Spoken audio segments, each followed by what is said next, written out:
Council for Responsible Nutrition, same members. They have lots of multi-level marketing companies. Same members, okay? And they're serving their members' needs. They're saying, CRN is saying, yay, Codex is coming. It's going to protect us from those dangerous vitamins and minerals and herbs. And CRN is saying, it's fine. Go to sleep, lullaby, and good night. Everything's fine.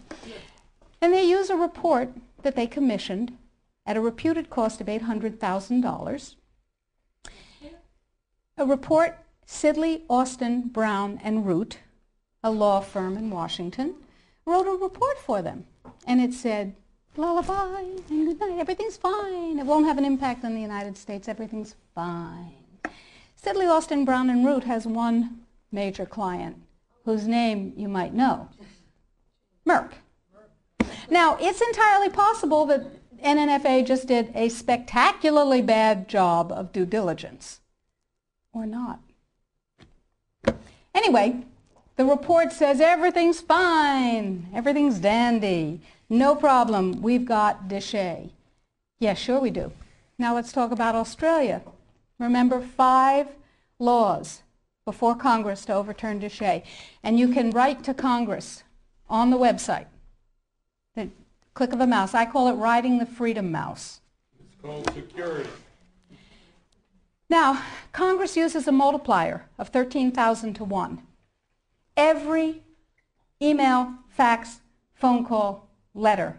Don't write letters. They get decontaminated. They never get to Congress. Every email, fax, and phone call counts as 13,000 constituent opinions.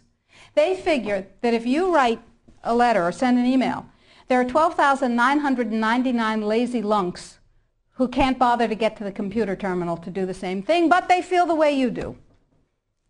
Interesting. That's power, my friends.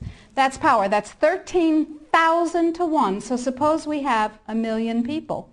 Suppose we have 10 million people. Suppose we have 100 million people saying, don't you dare. Now, Congress has one rule above all others. Anybody know what it is? Get reelected. That's the primary rule, the prime directive, as Isaac Asimov would have called it. The prime directive is to get reelected. Now, Deshay was passed, you may remember, by unanimous congressional consent.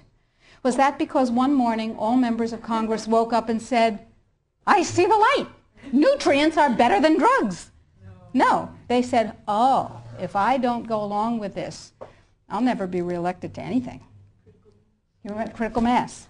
Remember, we were out on the streets and we were up on our hind legs and we were making noise and we were rallying and we were writing letters and we said, don't you dare take away my health freedom. Remember? And we won. Except we got fat, dumb, and lazy and stopped protecting ourselves. So now we're in the same place again. Except it's all food instead of just nutrients. So that's point number 1. Use the freedom mouse.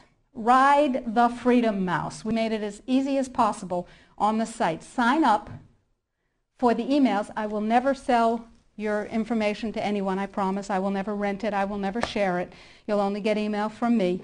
And we need you to know what's going on. So I'll send you email blasts. I'll send you things that you can do. Or not. You know, it's your choice. Get everybody you know informed. Now, what else can you do? Well, we're going to write a series of Codex alternative guidelines. Everything bad in Codex will have an alternative guideline that turns it into a pro-health guideline. What have we done with the guideline, the vitamin and mineral guideline?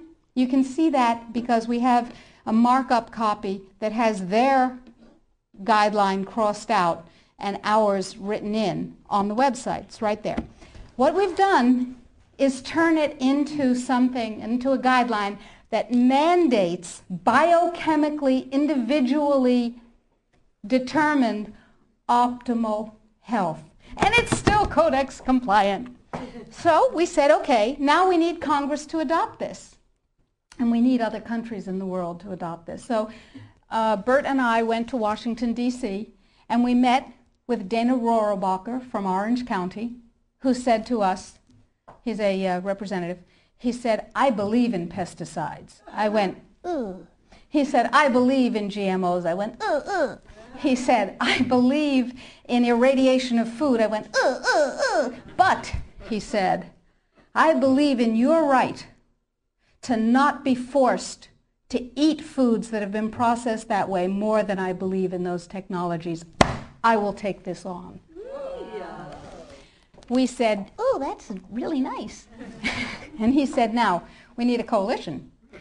So we went across the aisle, or across the office building, to see Peter DeFazio's staff from Oregon, who is a liberal Democrat, whereas Rohrabacher is a Republican, a libertarian Republican.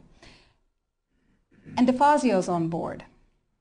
And we have large numbers of others who actually never heard of Codex before we told them about it. Never heard of Codex. We have called every health legislative aide in Congress, and we have said, what's your congressman's position on Codex? And they've said, bah. We have spoken to the trade legislative assistants. We've said, what's your congressman's position on Codex? And they've said, on what? They don't know.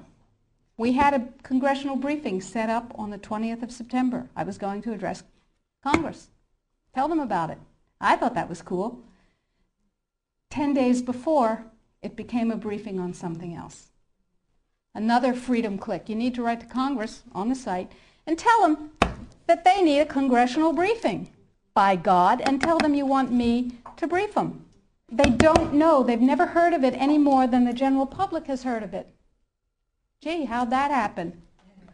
Who knows? Every negative part of Codex can be overturned by a guideline, a regulation, or a standard that is positive. So we need your help, because the United States leadership in this guideline and all the positive guidelines to follow is what's going to literally save the population of the planet and save your jobs and your children and your families and mine. Thank you.